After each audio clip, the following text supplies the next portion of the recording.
प्रायश्चित करनी चाहिए और कोशिश करनी चाहिए कि ऐसी गलती दोबारा ना हो। एक इंसानियत यही सिखाती है। तो आप अब ऐसी दोबारा गलती नहीं करेंगे?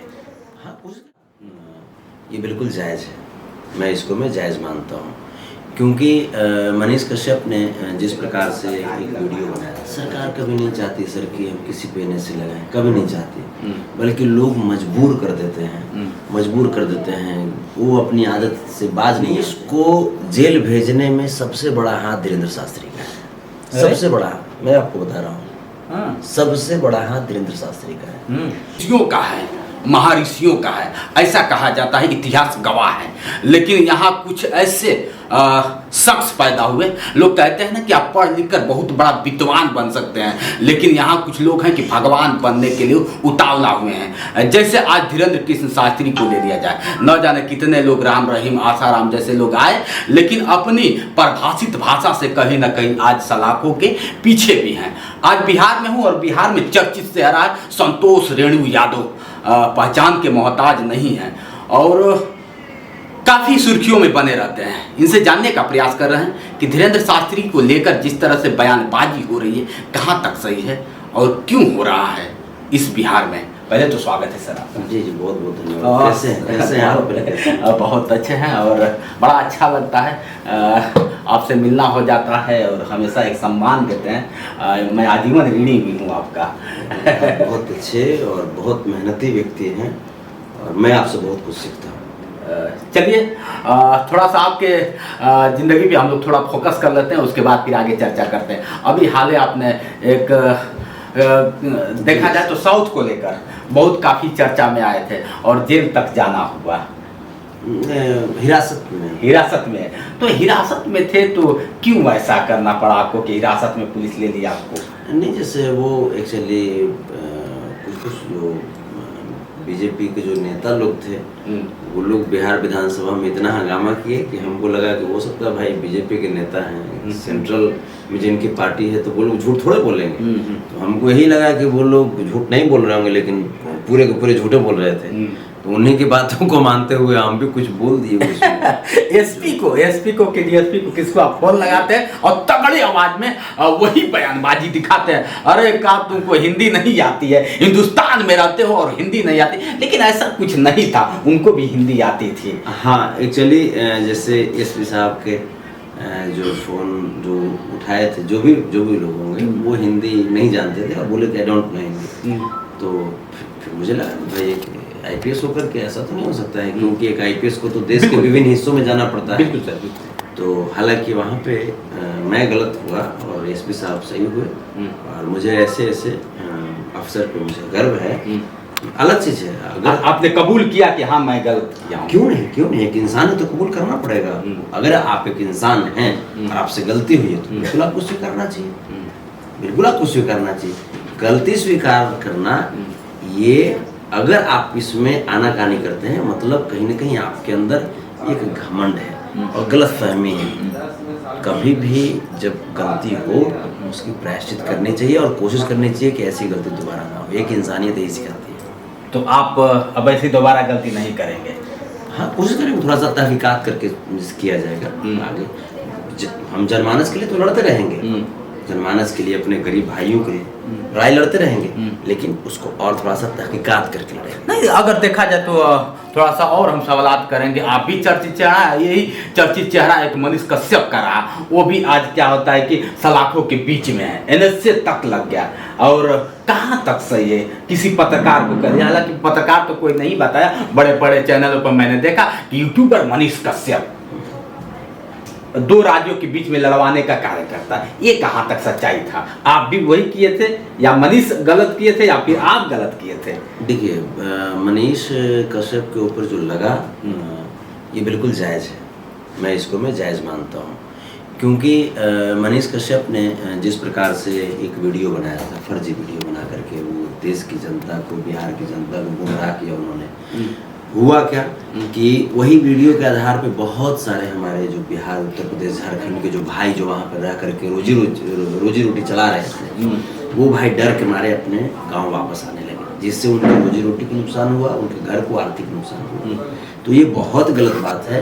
हाँ, आप पत्रकारिता करिए ना, आप अच्छाई चीज़ दिखाइए ना, जो सच्चाई है वो दिखाइए ना, लेकिन आप बेवजह आप फर्जी वीडियो बना करके आप गुमराह करेंगे लोगों को। तो इसके लिए मैं तमिलनाडु सरकार को मैं धन्यवाद देता हूँ, चाहे वो मनीष कश्यप हो या संतोष रेणु हो या जितेंद्र जी हो, कोई भी हो। अगर आप गलत करेंगे तो संविधान है और संविधान के दायरे में कानून है और कानून के दायरे से आपको गुजरना पड़ेगा। एनएसए अगर देख लिया जाए सर, तो एनएसए कभी न्यायालय नहीं लगाता है, ये सरकार ही लगा सकती है। अभी बहुत भली भांति, चूंकि आप इधर अगर देखा जाए तो आप कलाम साहब को भी मानते हैं, इधर डॉक्टर BR अम्बेडकर को भी बहुत भली भांति पढ़ते हैं, बहुत मैं जानता हूँ, करीब से पढ़ते हैं। इसलिए मैं कहा कि सरकार का इसमें अगर देखा जाए, सरकार का ही तो दोष दिया जाएगा ना कि एनएसए लग जाना सरकार ही लगवाया होगा। सरकार कभी नहीं चाहती सर कि हम किसी पे एनएसए लगाएं, कभी नहीं चाहती, बल्कि लोग मजबूर कर देते हैं, मजबूर कर देते हैं, वो अपनी आदत से बाज नहीं आते हैं, तब जाकर के सरकार को लगाना पड़ता है। ये तो राज्यपाल महोदय भी उसको बरकरार रखे। अभी कल परसों क्या वो हुआ था, उनका पेशी था, पेशी में जज खुद इनकार कर देते हैं कि ऐसा क्यों, क्या होगा मनीष कश्यप को। देखिए, कानून के दायरे में जो कुछ संभव है वही चीज किया जा सकता है। जैसा बताया जा रहा है कि नहीं, तेजस्वी यादव ने ऐसा करवाया है, यहाँ की सरकार ने उन्होंने कह दिया कि 180 दिन में आज सरकार गिरा दूंगा, चैलेंज। ऐसा तो नहीं कि इसको लेके कर दिया जाए, दुश्मनी साधते हो, ये ऐसा तो नहीं। देखिए, मनीष जो है, मनीष भाई है, भाई है, कोई दुश्मन नहीं है। बिल्कुल, काफी संघर्ष करके वो लड़का भी ऊपर आए। बिल्कुल सर। लेकिन मार्ग डाइवर्ट होता चला गया।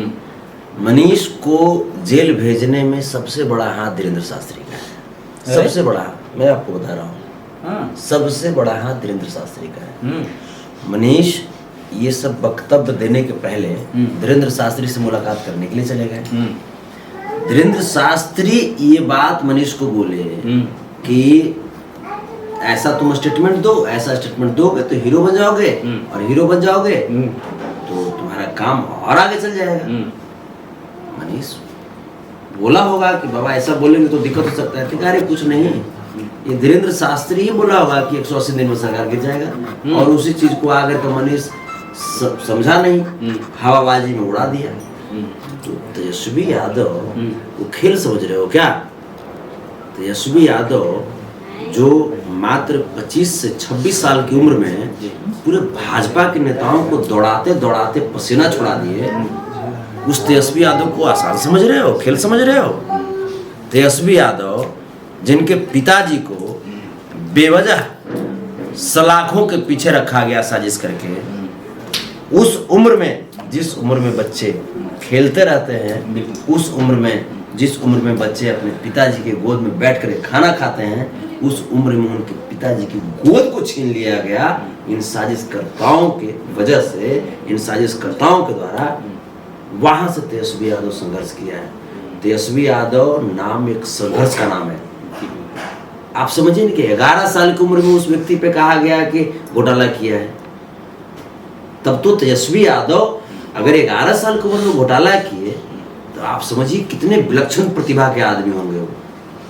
बिल्कुल सर। तो अब तेजस्वी यादव से चल दिया टकराने के लिए। हालांकि तेजस्वी जी ने कुछ नहीं किया।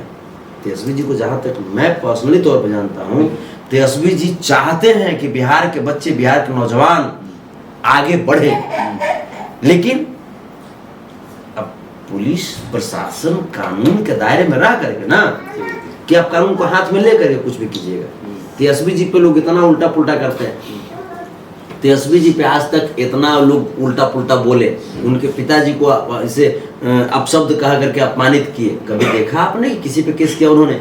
हाँ, मनीष के वकील से AP सिंह से मैंने बात किया था दिल्ली में जाकर, तो AP सिंह यही कह रहे हैं, जो गर्व से ही मंत्री हो, जो गर्व से ही बिहार का एक राजनेता चेहरा हो, उससे टकराने चल दिया है। दूसरी चीज, जिस तरह से एक पत्रकार का बिहेवियर होता है वो नहीं था, होना चाहिए, जिसलिए इसी बिहार से रवीश कुमार साहब भी हैं, जिनको भाजपा कितना प्रताड़ित किया कि उनको चैनल छोड़ देना पड़ा जी, इसी बिहार से। जी बिल्कुल बिल्कुल बिल्कुल, जिनको रमन मैग्सेसे पुरस्कार मिला, और वो ये बिहार की मिट्टी का ही असर है। जी सर, बिल्कुल सर, बिल्कुल, कि वो सिद्धांतवादी व्यक्ति रवीश कुमार पांडे जी, जिन्होंने भाजपा के दांत खट्टे कर दिए हैं। जी। मैं अगर किन्हीं को सुनता हूं, अगर बहुत करीब से मैं सुनता हूं, उनमें से रवीश कुमार जी भी एक हैं जिनको मैं बहुत करीब से सुनता हूं। अभिसार शर्मा जी हैं, पूर्ण प्रसून वाजपेयी जी हैं, अंजुम जी हैं जी। इन लोगों को मैं बहुत बहुत गहराई से मैं सुनता हूँ। मनीष भी तो एक उभरता हुआ चेहरा था। आज बिहार में ना जाने कितने पत्रकारों को जन्म दे दिया और ना जाने कितने बेरोजगारों को रोजगार दिया और ना जाने कितने गरीब असहायों की सहायता भी किया। ये आप प्रत्यक्ष रूप से देखते रहे, तो इसमें कौन सा गुलाह करते थे? अच्छी बात है। सलमान खान से ज्यादा तो दान नहीं ना करते हैं, सलमान खान से ज्यादा तो दान नहीं ना करते मनीष कश्यप। लेकिन सलमान खान भी हिट एंड रन के मामले में सुप्रीम कोर्ट और तमाम कोर्ट में, हाई कोर्ट में घसीटे गए। तो आप दान करते हैं इसका मतलब ये थोड़े है कि आप कुछ भी कीजिएगा। और जो आप दान कर रहे हैं वो आप घर से थोड़े कर रहे हैं, वो आपको यही पब्लिक प्यार आशीर्वाद दे करके आपके चैनल का व्यूज बढ़ाते हैं, वही पैसा आप थोड़ा बहुत तो दे देते हैं। उसके अलावे अयांश वाले मैटर में क्या उन्होंने किया? छिपा हुआ तो नहीं। दीपक शर्मा जो रिक्शा वाले थे उनके मैटर में उन्होंने क्या किया? छिपा हुआ तो नहीं है। तो कहने का मतलब ठीक है, सब कुछ कीजिए, आपको जो आपको उचित लगे आप कीजिए, लेकिन आप देश की जनता को गुमराह मत कीजिए, आप देशवासियों को गुमराह मत कीजिए। क्योंकि नमक रोटी कहाँ से चलता है एक गरीब के घर में, शायद इसका एहसास आपको नहीं है। बिहार के लोगों का कहना है कि अगला चहेता मुख्यमंत्री बनने का प्रयास कर रहा है और मुख्यमंत्री होगा, जैसे ही जेल से आएगा मुख्यमंत्री। क्या है, संभव है? काहे को उसको प्रधानमंत्री बना दीजिए, उसको प्रधानमंत्री बना दीजिए। मैं नहीं, आपके बिहार के लोग ही कह रहे हैं। नहीं, हम भी कहते हैं, हम कहते हैं उसको प्रधानमंत्री बना, हटाइए मोदी जी को, तब प्रधानमंत्री बनाइए उसको। हमारे बिहार का नाम है। जो देशद्रोह, एनएसए का मतलब देशद्रोह होता है, तो देशद्रोह को आप प्रधानमंत्री कह रहे हैं। नरेंद्र मोदी जी को बोलिए, तो भाजपा के लोगों को बोलिए कि मनीष कश्यप को प्रधानमंत्री का दावेदारी बनाए, हम भी सपोर्ट कर देंगे, हम भी सपोर्ट कर देंगे। देशद्रोह अगर प्रधानमंत्री बनेगा तो क्या करेगा? जब तब तो अभी तो लोग बता रहे हैं कि वो भी अपना केस हटा लेगा। जोगी जी केस हटा लिए, मुख्यमंत्री बनने के बाद तमाम केस वापस ले लिए अपने ऊपर से। अमित